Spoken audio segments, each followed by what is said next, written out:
Hello, believers, and welcome to the show. This is a podcast where we speak to creative people about what they think and what they think of the X-Files. I've checked myself into Shady Oaks nursing home, just for a bit of respite, just waiting on dinner time. Shepherd's pie and peas, that is. And then we get to play Scrabble this evening. Hope you're well where you are. We're coming to the end of this half of the podcast season. Just wanted to thank everyone who's joined us along the way so far, and to you listening, wherever you're listening. In fact, I know where that is because the nice people at Buzzsprout, my podcast provider, let me know. So shout out to New Orleans, Athens, Stoke-on-Trent, Kilwinning in North Ayrshire, Grimsby, Brooklyn, New York, Ho Chi Minh City, and my favourite, as a Vince Gilligan fan, Salamanca, which is, I had to look it up, it's in Spain. So thank you all for spending your time with us. I'll be taking a little break at this mid-season point to, record some more episodes actually for the next half of the season and beyond, and also catch up on a couple of other projects that I've been neglecting, most pressingly my family. Also planning on having a little bit of a rest and becoming a person again rather than a publicity person or a podcast person or the other manner of things that we all seem to have going on at any one time in our lives. Someone I know who definitely agrees with that sentiment of being you and not what you do is today's guest. It's the therapist, writer, and, in my mind, stand-up legend, Gerry Howell. Gerry talks about writing and performing, navigating the comedy industry, Steve Martin, novel feedback, therapy, a little bit on therapy actually. Maybe he'll come back on and talk about his therapeutic work at some point. Hope you do, Gerry. And also, The X-Files, Season 2, Episode 11, Excelsis Dei, in which Mulder and Scully are called in to investigate a claim of abuse made by a nurse at a nursing home where the assailant may be a disembodied spirit. I should say that in the X-Files section of this podcast, we do get into very brief discussions on sexual abuse and themes around it. So if you'd rather not listen to that, then that comes up about the 52-minute mark. Fond memories of gigging with Gerry back in the day, not least coming off stage at Green Man Festival in Wales after quite a disastrous gig on my part, and Gerry being there as a very calm shoulder to cry on. So appreciate to that back in the day, and I look forward to reading his books when the publishing industry sees sense, and wish him well on his journeys in the future. As always, if you like our show, please do leave me a message, subscribe, review. Let's have some more reviews on Apple Podcasts, come on. A few more 5 stars on there, that'd be nice. And you can follow us on X, still going, Instagram and YouTube. Anyway, in the meantime, from one wild and crazy guy to another, here's Gerry.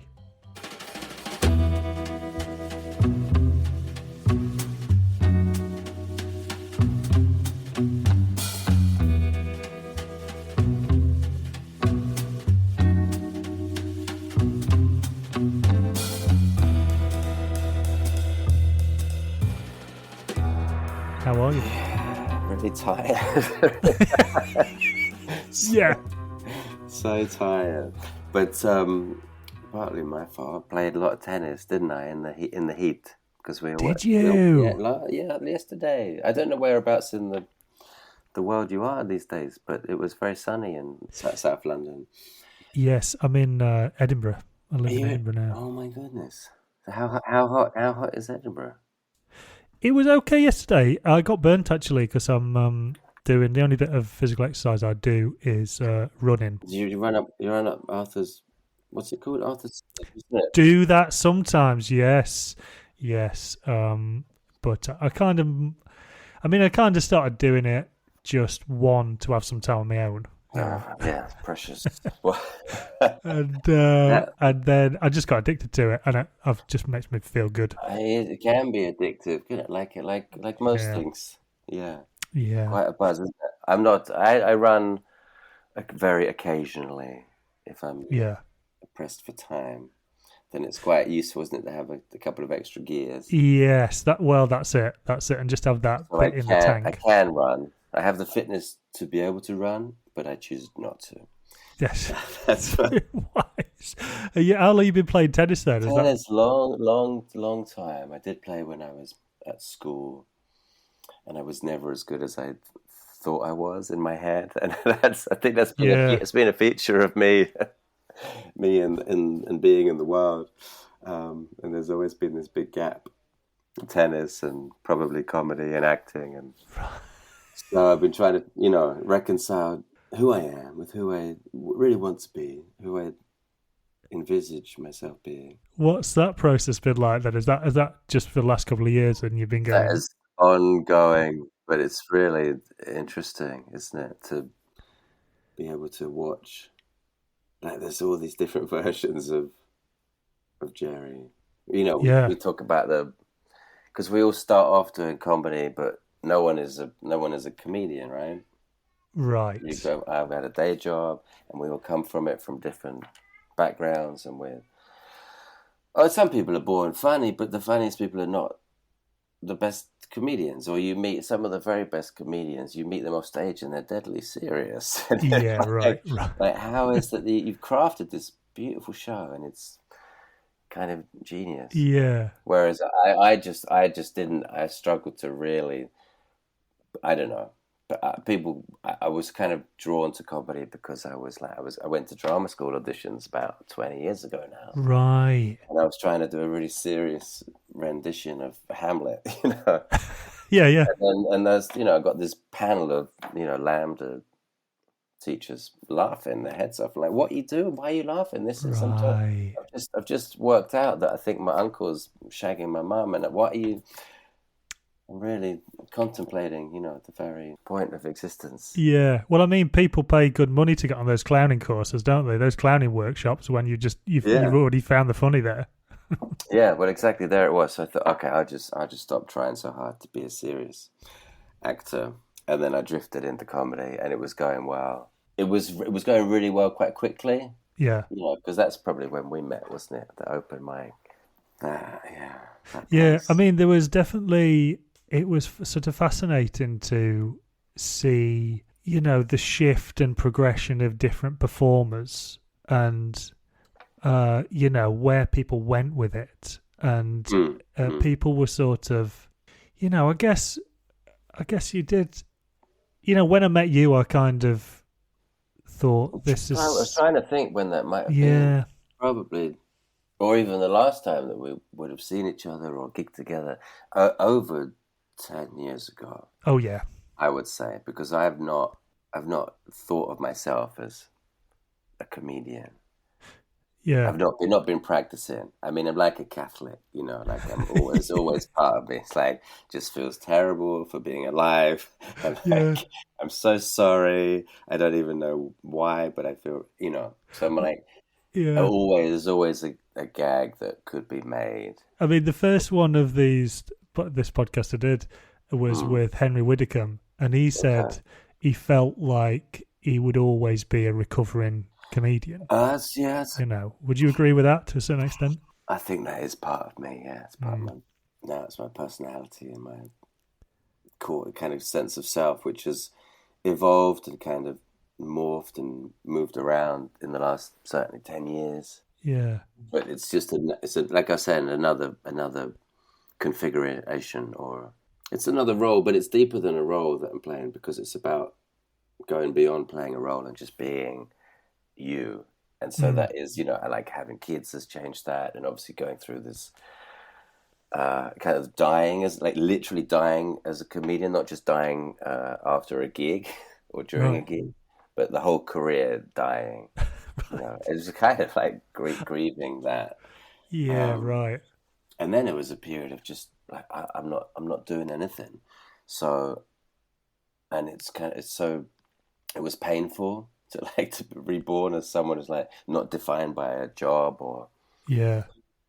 but painful, but then quite liberating in the end. It's like I can just be a fucking, but I'm just a human Yeah. being, human being, as opposed to like a human needs to be doing something, and then when you meet people, you're like, what do you do? Like, I don't want that to be the first question. Like, Yes, that is, and maybe that's a Yeah. British thing as well, is where it's like, yeah, sure. oh, that's one of the first. Oh, like you're someone you know is going out with someone new. Oh, what do they Okay, do? what do they do? Because then along with that brings so many thoughts and assumptions, and then people start having these ideas about the kind of person that you are based on what it is you do. So you think, oh, whereabouts do you live? Is that a rented house, or do you have Right. a more? Oh, it's so grown up, and so even like I said to you, like one of the first questions was, where do you live? And I could never, having spent a certain amount of time in Edinburgh and had the experiences that I did. Edinburgh is probably the one city in the world where I could never live now. Yeah. I loved Edinburgh until I started doing Edinburgh. Yes, I definitely had a kind of because my partner's got family in Scotland, and for many years I said, well, that is, like yourself, that's the one place I'd never want to live. And it's odd. I've sort of compartmentalized it a bit, and my job is, work with theatre people, theatre makers and filmmakers and comedians sometimes. So I've kind of got to a place with it where I can enjoy it again, and I enjoy seeing people's shows and that. But for a long time, and certainly I just wouldn't go into the centre of Edinburgh. I certainly wouldn't go down the Royal Mile, because it was like, oh yeah, that happened there, August, that person was there. Yeah, it was a whole... I kind of agree to a certain thing. It was like it was a sort of grieving process. But I mean, it's funny that as well, because I just watched, and I don't, I set up this podcast. I didn't want it to be a comedy podcast, but because of the very nature of people, my involvement in the comedy, I end up speaking to a lot of comedians, or people who've been comedians in a part of their life. But I watched that documentary about Steve Martin recently. Oh, right. I've not seen that. Really fascinating because of how he approaches his whole life, and he approaches comedy and anything he's doing, he paints and what have you, as like an artist. Yeah, it's just a moment of your life. It's a moment of your life when you're on stage. A moment, this moment of your life now, you're a painter. This moment of your life, and that's, you wouldn't say to an artist, a multimedia artist, you've got to define yourself as a specific thing. But I wonder if that's like, I don't know if it's just a British thing, but it's like we have this idea of keep in your box, stay in your station. For God's sake, don't try and do anything else. Yeah, keep your head down. Go to work, do your job. Yeah. Because and you see like actors or anybody else they've written a book, and it's like the natural reaction is that, well, that's going to be shite, and then, Right. But, well, I'm thinking of like football players or whatever that have written at the age of 28. They think, oh, what a life I've had. Yeah, I need to write my memoirs. I'm 28. I've spent so many hours either on a training pitch or an actual running up and down. Like, what? I mean, I'm very judgmental, of course, because I haven't read any of these books. But right. Yeah. But you're right, though. That most comedians, and I'm friends with quite a few. I've lost touch with also quite a lot. But they're not limiting themselves. So they say, I'm just going to stand on the stage. Yeah, no. The microphone. And I was never that kind of comedian anyway, because I came from like an acting background. Yeah. And for me, it was always about what drove me and what I loved. And I guess that was the kind of addiction for me, was the performance, the live performance of being on stage in front of a crowd, potentially hostile, sometimes indifferent. I mean, other times like adoring. Yeah. And there was that, how is this going to go down tonight? Because I'm feeling in the mood to discard all of my material and do something completely different.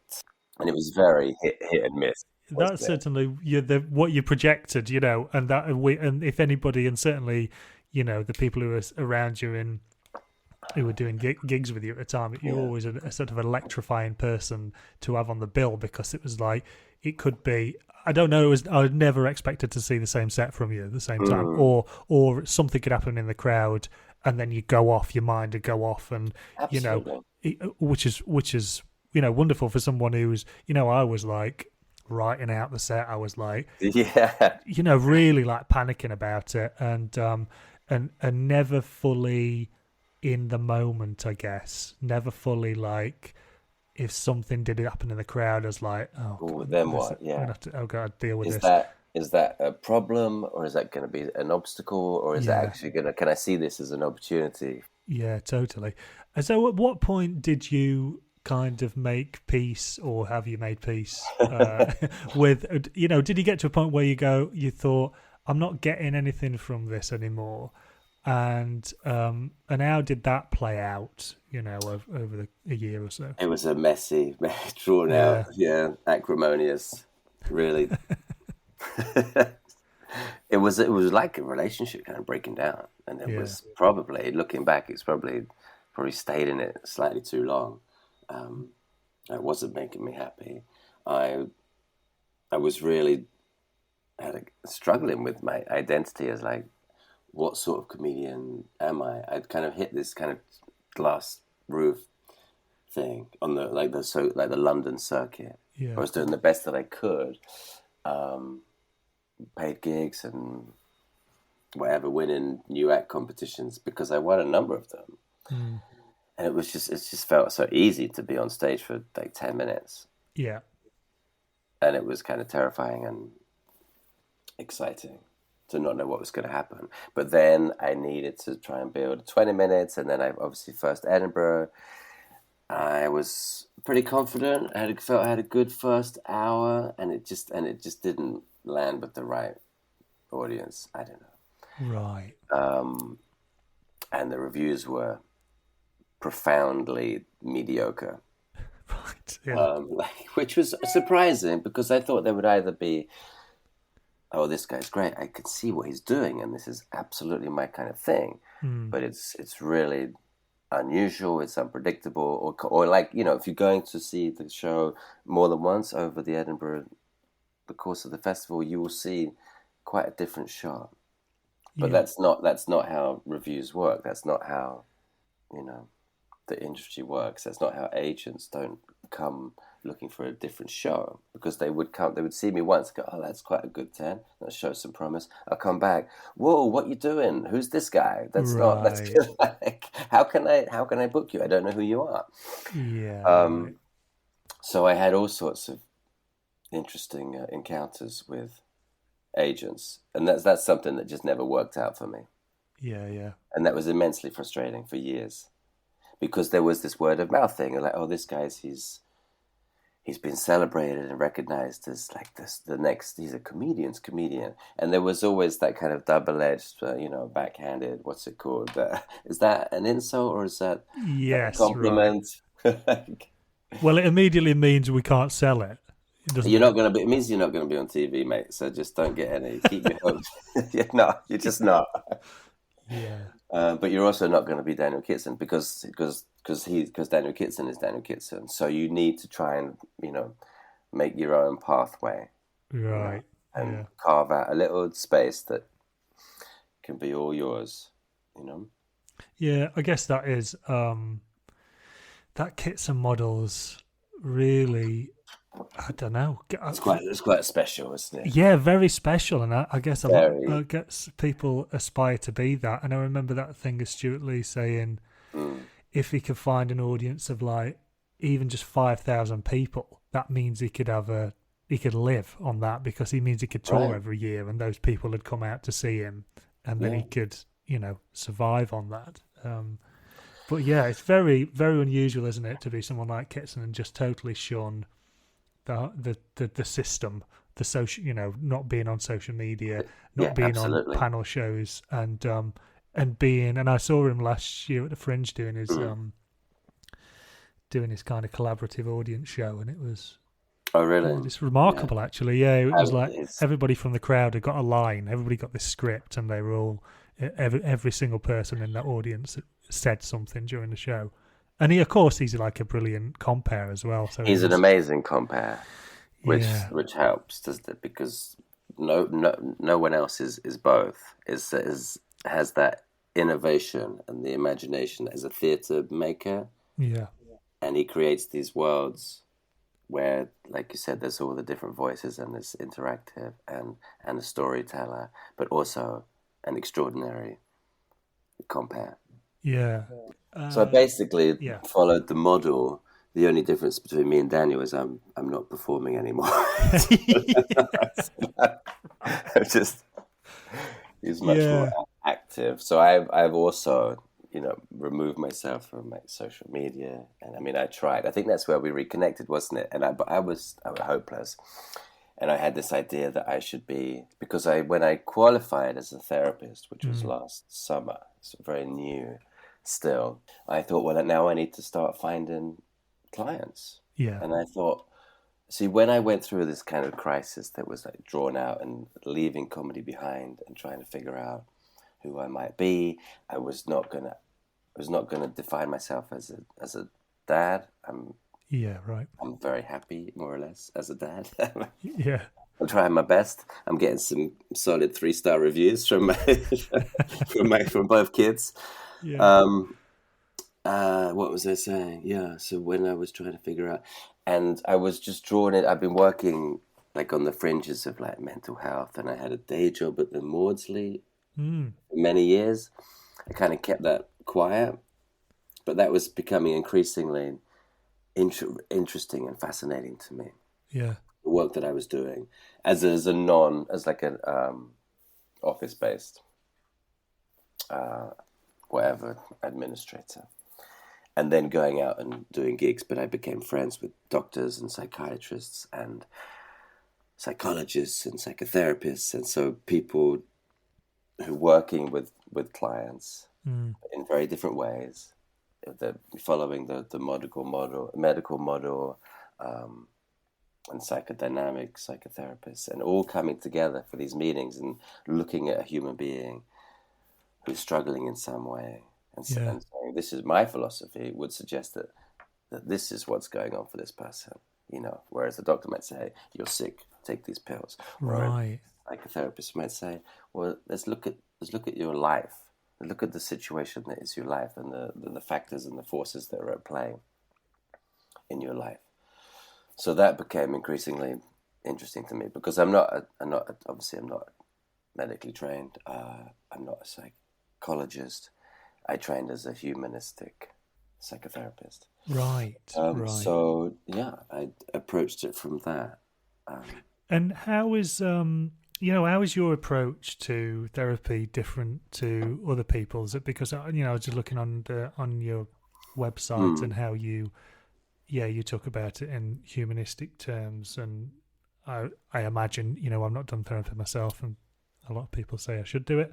Oh, well, I may I could get to that never, point. as a friend and an ex-comedy colleague, I could never be your therapist. Sure, So I sure. recommend it to everybody. Yeah. And did you go through it? Have you been through therapy I yourself I then? went through it for a number of years. Right. Again, and it was an exploration. I mean, it's not like I woke up one day and thought I am clinically unwell, Yeah. but we need these terms, don't we, and diagnostic labels to help us to make sense of what's. I have a kind of ambiguous relationship with them, Yeah. or ambivalent is the right word, with diagnostic labels, and how they can be very helpful and kind of liberating, but also quite at the same time limiting. It depends on the individual. Is it going to help you to make sense of what you're experiencing? But also, you don't want to be defined by that, because I believe that we're always more than that. So I went through a period of probably was very depressed for many years and dealt with it in some very unhealthy ways, because I didn't really know what was going on. Right. Yeah. you know, and no one, it didn't occur to me that I might be. So I thought, well, I just need to keep going. I just need to keep going with what I'm doing. And then one day I will wake up and I will be happy. Yes. And Right. that Right. was just not working for me, because I Yeah. was becoming more and more disillusioned and frustrated. I'm talking, I guess, about working in comedy. Mm. And I thought I was working really hard. And I believed that actually I was writing better shows, and I did in the end. I look back and I can't believe I did six shows. Yeah. Yeah. From 2009, I was there. 2008, I was up there with, this is Matt to think about this. I was there with Pat Bircher and Brett Goldstein, and we did the three, we shared the hour. Yeah. Right. And it was a disaster. Really? What was your venue you're at? I mean, it was halfway to Glasgow. It was down Yeah. by Right. and I didn't for a long time. I didn't believe that Edinburgh was by the sea, and people kept saying, yeah. I mean, I remember Josie Long saying, yeah, I go swimming every day in the sea. Like, but Edinburgh's not by the. Oh, but it is, because there's a venue there. PBH has a venue there. Yes. No, that is exactly the same thing. Because I live in Leith, Yeah, and right. I say to friends, "Yeah, I just walked to the sea," and they go, "No, you didn't." I was like, Mm, yeah, I did. you can, It's yeah, odd to be because outside that kind of mile, that's kind of square mile, really. but it's very, yeah, it's lovely to get out Yeah. of the bubble and the pleasant square, and just constantly looking around for other comedians. Well, it was funny. I've been watching Baby Reindeer, and the kind of one. Right. I mean, as well as all the things that are going on in that show, the one thing I really got from it is like a really accurate depiction of someone's first Edinburgh Fringe. Where you don't know if you've seen it, but he's like, I need to see it. I'm waiting for all the. I know there's a lot of talk about it. yeah, yeah.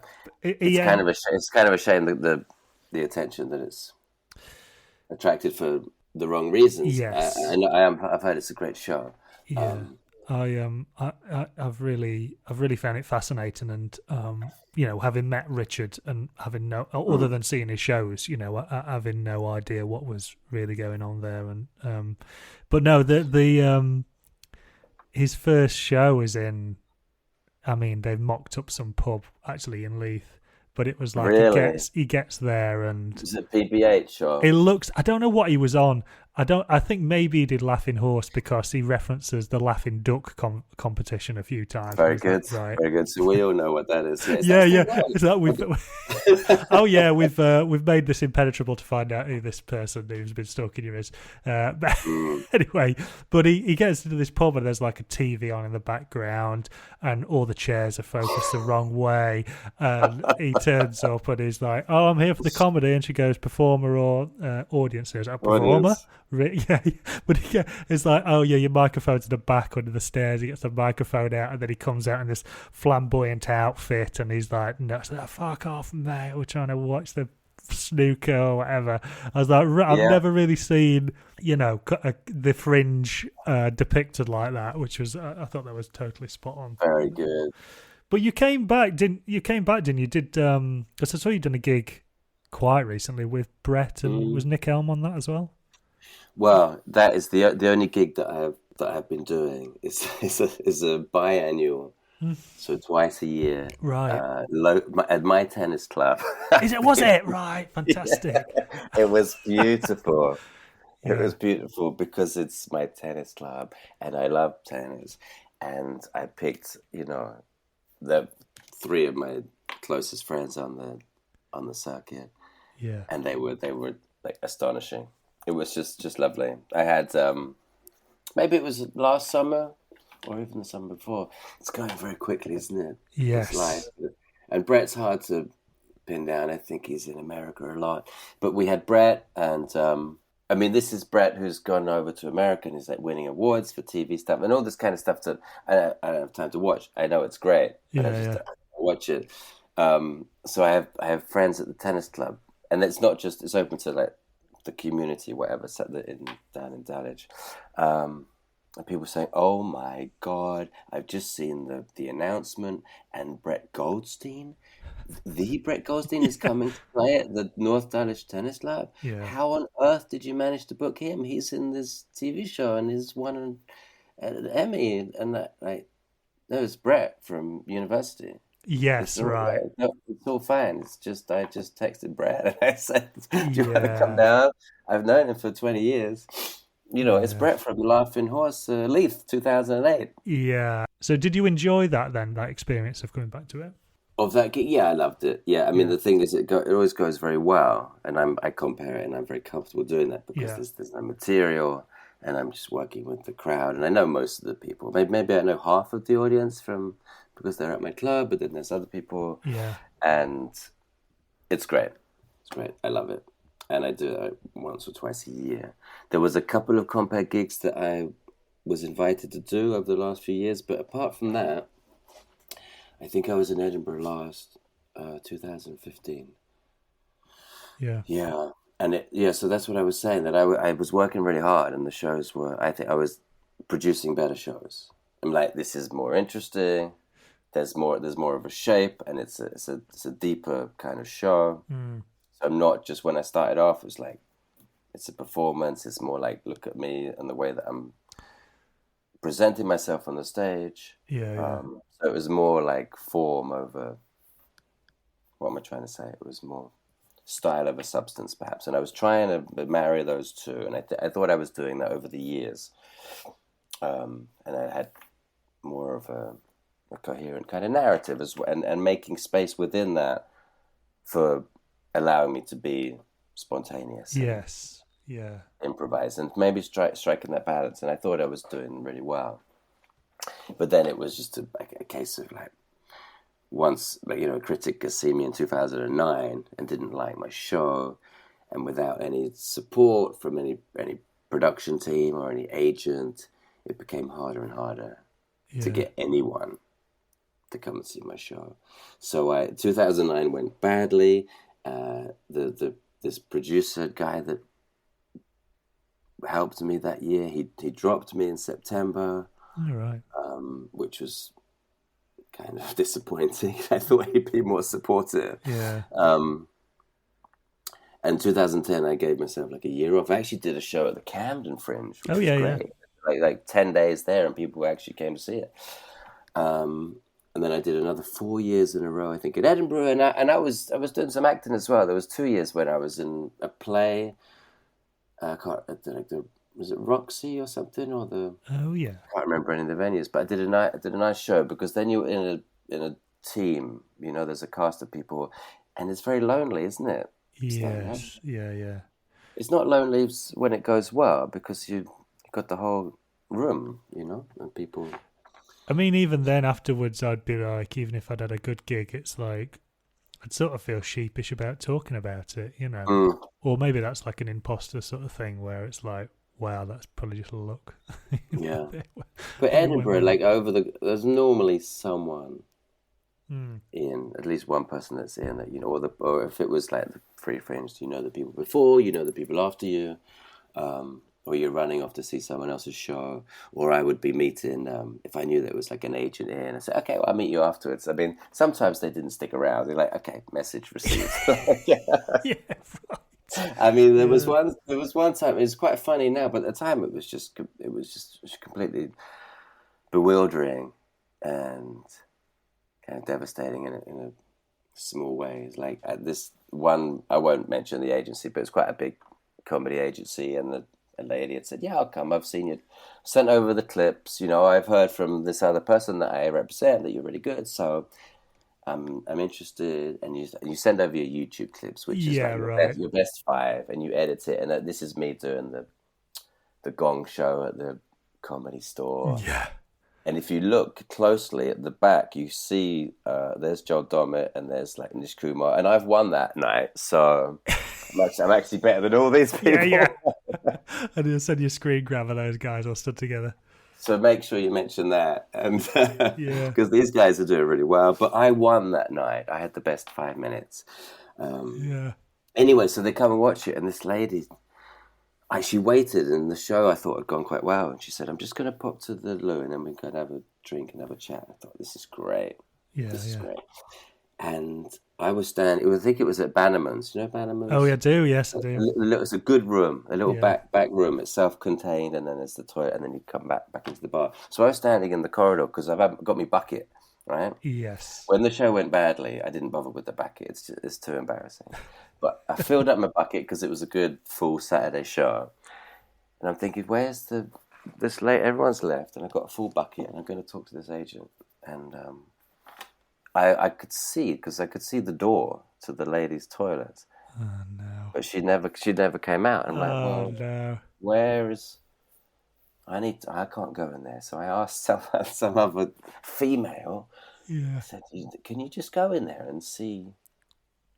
And someone went in for me and like, yeah, there's no one in there. I'm like, what? Oh, God. There's some other escape route or somewhere that this lady had climbed out of a toilet or something. Yeah, lock the doors. It's like in Fargo when they climb out of the shower, that room, Yeah. and then slides down the snow. This is extraordinary. What an escape. Just tell me, just like this happened a few times. Yeah. Say thanks, but no thanks. Or it's like a first date, isn't it, in many ways? Like, yeah, I liked your profile. You got a nice face, but I don't like your sense of humor, so there's no point in taking this any further. And that's fine. If that's been presented, you would go, right, thank you. Thanks for coming along. Totally appreciate Absolutely, that. thank you for coming. Yeah. Wow. I had some very strange meetings. I mean, this guy took me to a bar in Soho. I went to a hotel bar. We were having bought me some cocktails. I won't mention the name. It was years ago. I'm over it. It's just really bizarre behavior to think about now, and say, why are we sitting in this bar? Like I'm not gonna sleep with you. This is not a date. Yeah. It's and you're being very complimentary about my work, about my stand-up. I've told you that I'm an actor, whatever. And then I don't hear anything from you. But thanks for the cocktails. Yeah. I don't know. I don't know how it works. Very strange. I'd find it was, I'd be having meetings or drinks with very young people, just out of uni, and yes, that's not. That's the thing. I was getting older, and so they were getting younger. Yeah. And that's not to say that young people can't obviously have a good idea what comedy is, and but just absolutely, a kind of a decent, like a social decency to go. Yeah, that's part of it as well, isn't it? It's like this is how you interact with people, and you appreciate the work that we've been doing, and what that meant to me at the time was everyone. I mean, perhaps not everyone, but certainly that was my perception of things. I was becoming increasingly frustrated and maybe paranoid that everyone was doing well. I felt. Right. Everyone was doing better than me. And then I tried to think, well, what does this mean? But then the same people that are doing really well were telling me that I was great. Yeah, right. Well, this is interesting. What's happening here? Because either am I just not the right sort of comedian, or maybe it wasn't very good, in which case I'm seriously deluded, which is a kind of a shame, and I'm wasting all this time. Or if I am really good, then what? How is that going to manifest? What is that going to result in? Yeah, I guess the people who were saying that looked at you and thought, God, I wish I could do what you do, mate.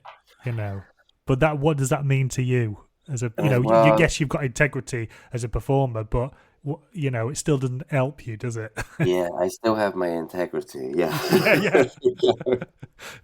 Yeah. Well, I was living with this guy at this nice flat in central London, and he was a friend from university. But then over the years, the rent went up and up and up, and mate, I have my integrity. Is there some way that I can pay the rent with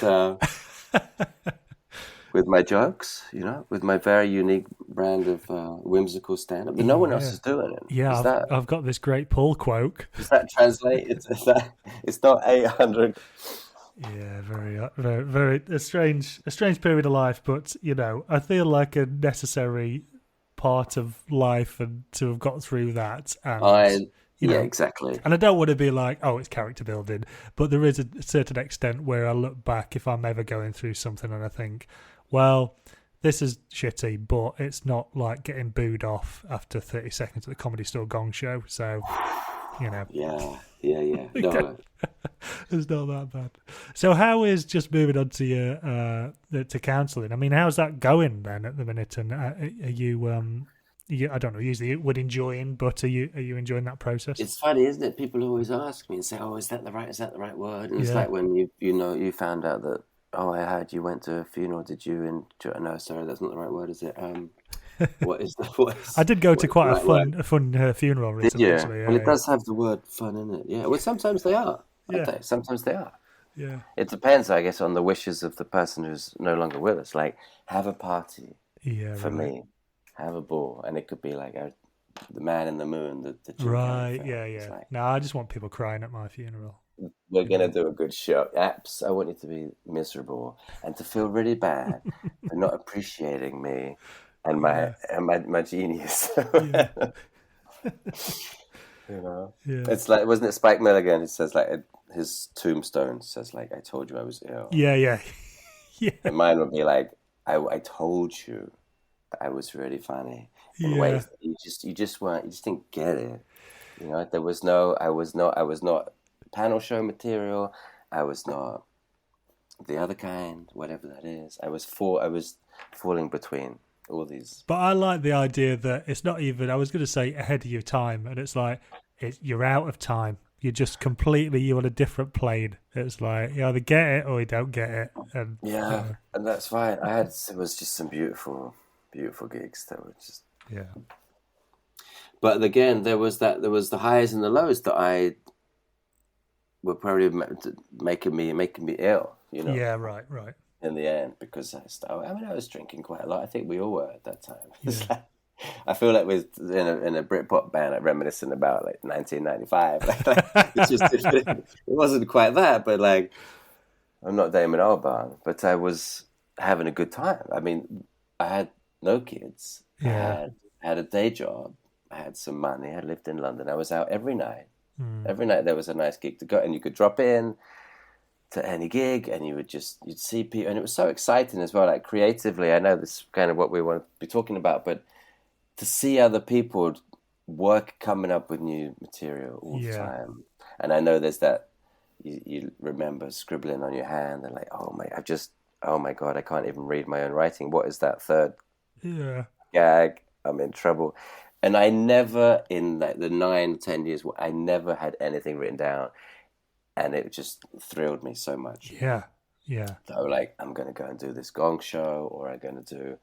It became harder because then I was like, oh, can you go to the comedy cafe and open and do 20, and they were difficult. Like, do you ever remember that gig in East London? It yes, was, yeah, yeah. and Yeah, you would do you have a beautiful like Wednesday open mic, and then you do a Thursday 10, and it'd be like a Friday 20. Like, yeah, I can do this. But sometimes they were nasty. They were like hungry, hostile, but yeah. hungry for something, and you didn't have the food that they wanted. It's like, Well, when I it's like, had Nat on here, Metcalf, he was saying he's yeah, always found it difficult to open, at that side of the gig, because it's like, yeah, you headliner, obviously, because they're coming for you. Middle spot, oh, yeah, you yeah, find they're warmed up, but setting the tone for the yeah, night, yeah. That's that's true. that's Yeah. precarious, isn't it? Yeah, and you need to go through that spot, don't you? You need to Yeah, go through that. It's like, I don't know, like growing a beard, and it doesn't look good for a couple of weeks or months, and then it blossoms into something beautiful. But yeah, if you're headlining, the hope is that people know, yeah, or it just changes their perception, doesn't it? Because like, oh, he's on last, exactly. he's going to be good, Yeah, and I've been laughing a lot. I've had several drinks or whatever, laughing a lot, so it's going to be good. But the opening was difficult, and it was just hit and miss for me. are you finding time to do anything creative at the minute?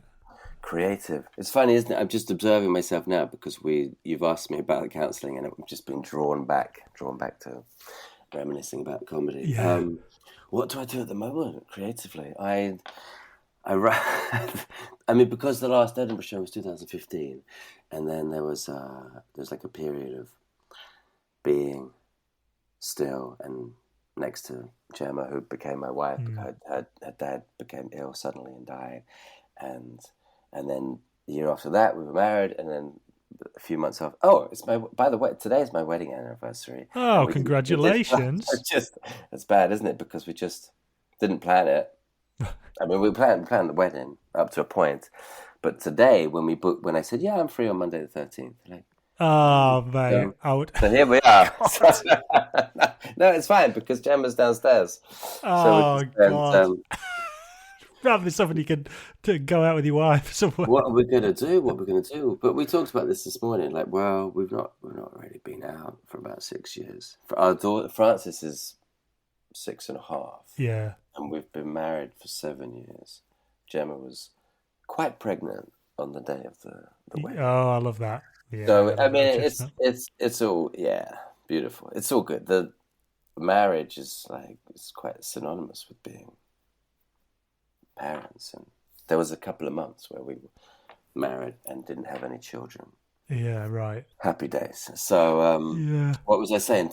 Space to be creative. I want to do more. I want to find space to I want to write. I think I don't need to. People ask me, do I miss it? Am I ever going to go back to stand up? I don't think I would. It's too scary for me now. It's too scary.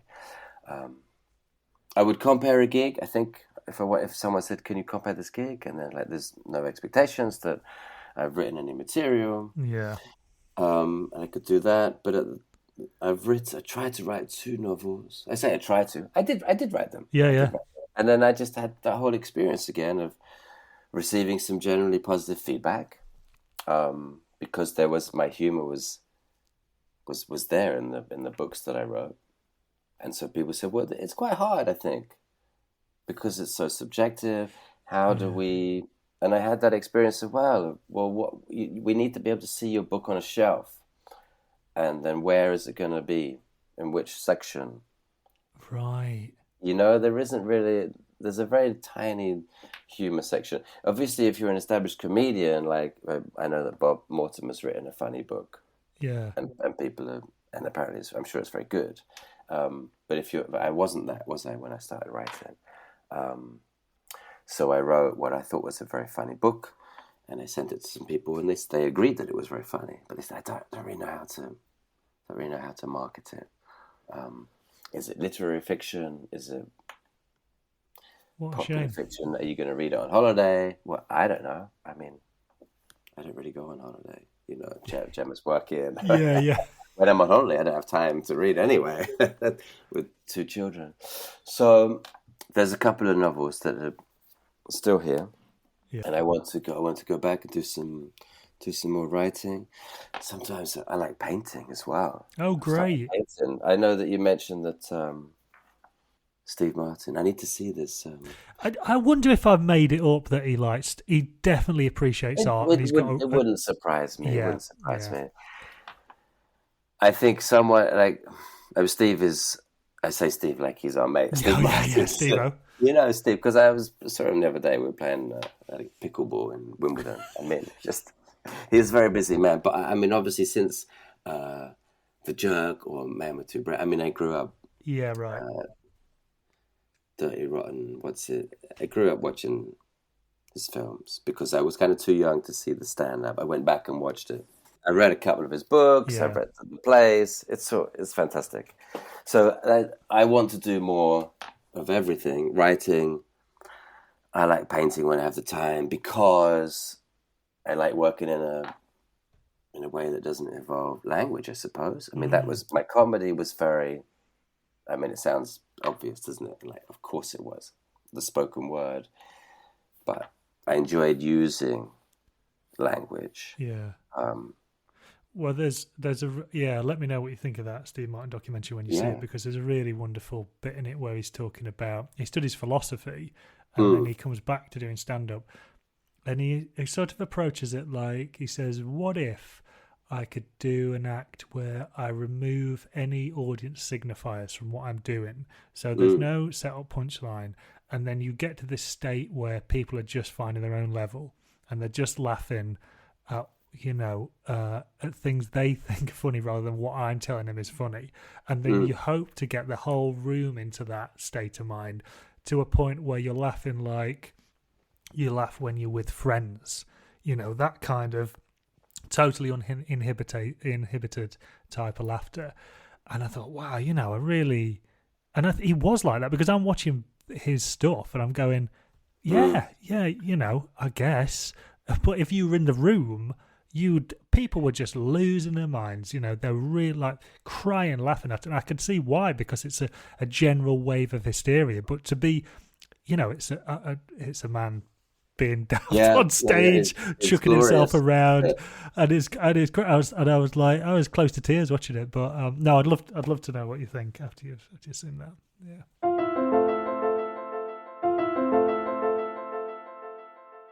So this X-Files episode we're going to speak about is season 2, episode 11, Excelsis Dei, directed by Steven Surgic and written by Paul Brown. Well, we can get into the problems with this episode. Firstly, what's your relationship like with the X-Files? Do you even have one? Not really. I mean, I do remember it. I think I was quite young, and it was probably something. I remember Scully. Scully was Gillian Anderson, right? That's it. Yeah, I definitely fancied her, and he was cool. And they were just on the magazines, weren't they? They're on a lot of mags. A lot of magazines. Topless and not topless. Very cool and very sexy. Like this was like sci-fi for people that don't really like sci-fi. Is that fair? I mean, that was my impression of it, because I would never say I like that genre, but then I don't want to deny myself. Yeah, I guess it was a gateway for a lot of people who may have not watched that, sci-fi before. And for all intents and purposes, it's a cop show. It's these two FBI agents going around. Yeah. So it's the duo, and there's always what I love, and I remembered as soon as I saw the episode last night. Is his instant, skepticism. She's like, no, there's ghosts here, and he's like, no, we're going home. There's nothing. This is that's really it is. That's the one interesting thing about this episode is it does flip it, because Mulder's usually usually a believer, and he's very skeptical, and she's the only one. I guess let's just say this episode's about entity rape is what it's about, and which they use that term. And it did remind me, there's a film called The Entity starring Barbara Hershey from the 80s, where she starts to get sexually attacked by the spirit of a dead husband, right? So there was a bit of that. There's a precedent. There's a precedent there.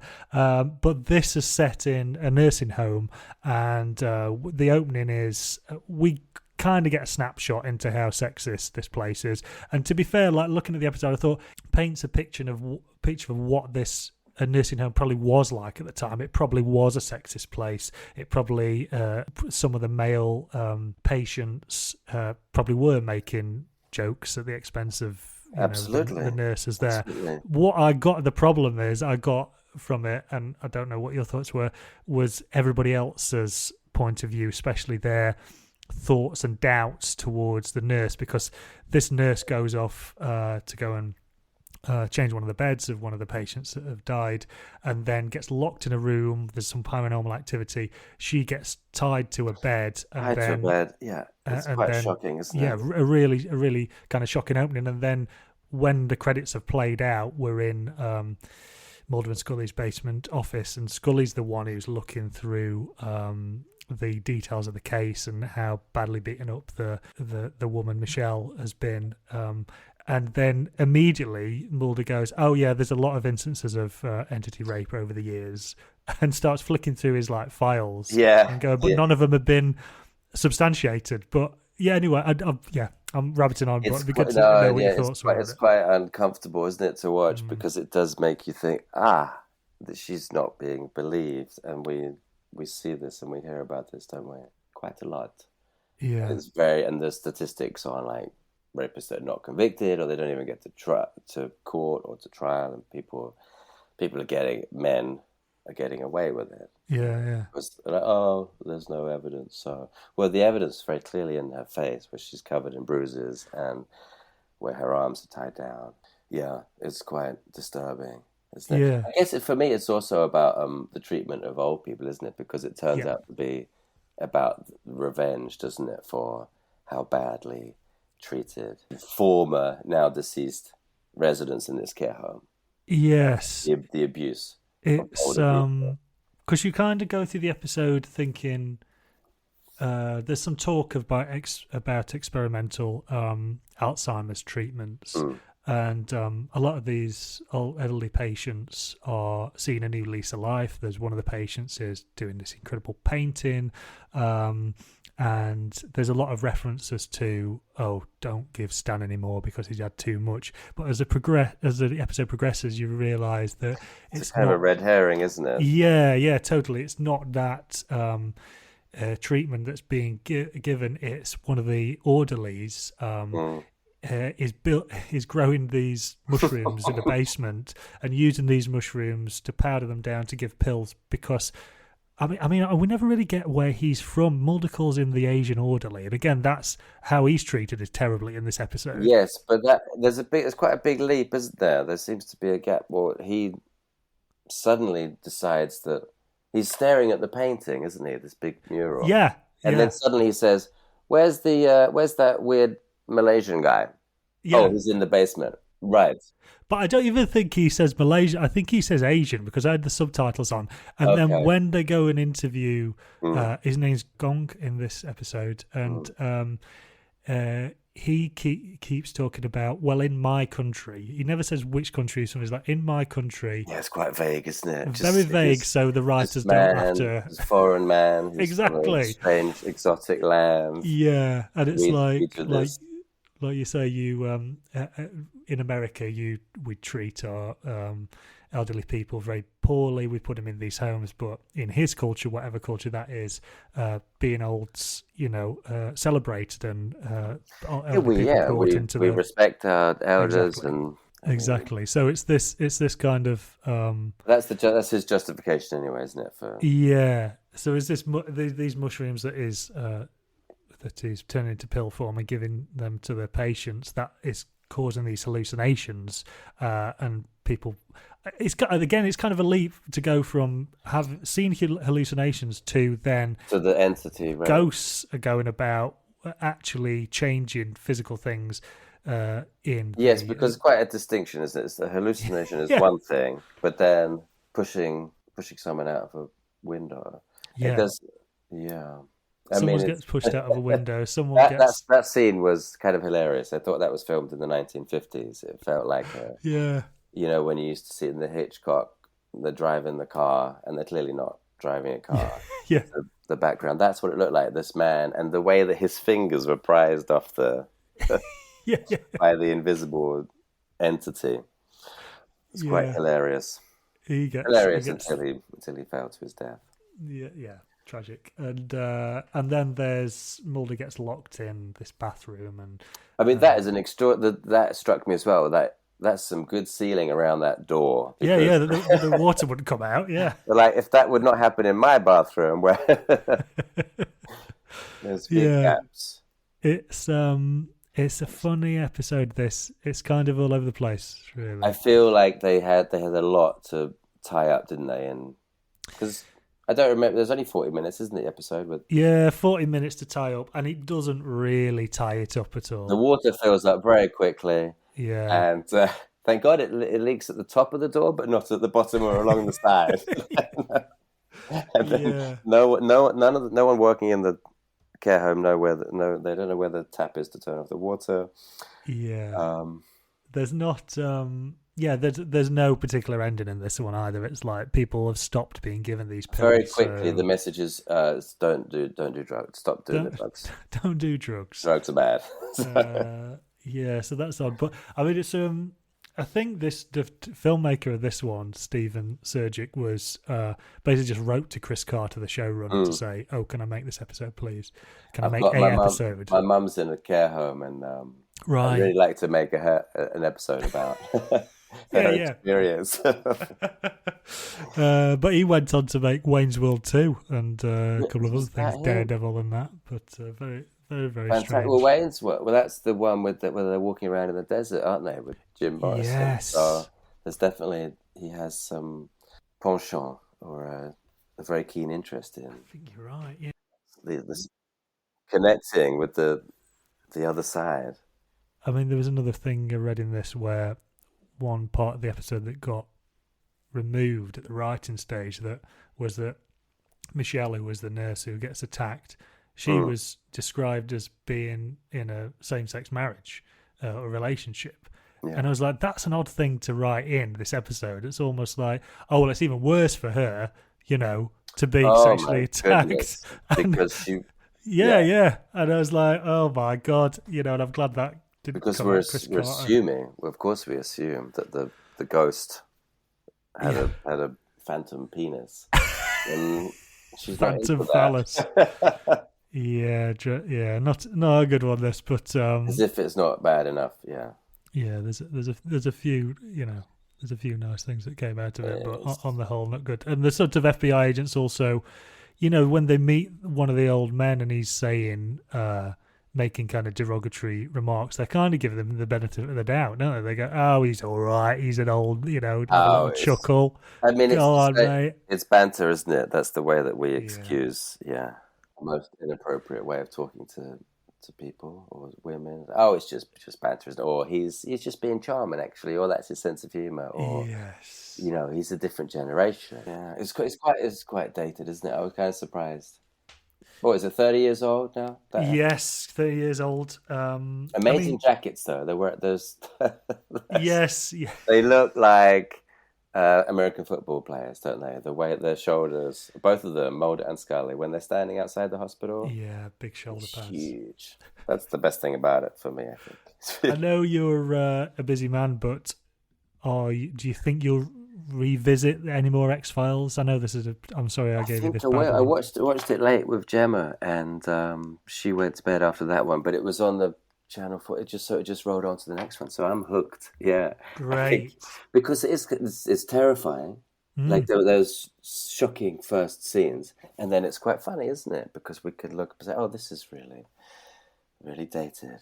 Yeah, I think there's a lot to it. Like, and I always say on this podcast that I'm not an X-Files expert. I'm kind of coming to it with an enjoyment of the show and a fondness for it. So it is interesting coming back and looking at it as a piece of filmmaking, how well it's shot, how well it's dated, but also how kind of influential it was on a lot of TV today. And just going through 42 minutes straight in and out. You can't argue with that, can you? I'm happy. I would go back to that. Yeah, I think it's great. I mean, the only what else do I watch from the 90s? Probably Seinfeld is the only thing that. Yes, yeah, right. I go back to. But you've definitely got me back into the X-Files. And I'll probably dig out an old poster that I had from 1995 of Gillian Anderson. Oh yeah, get it up on the wall.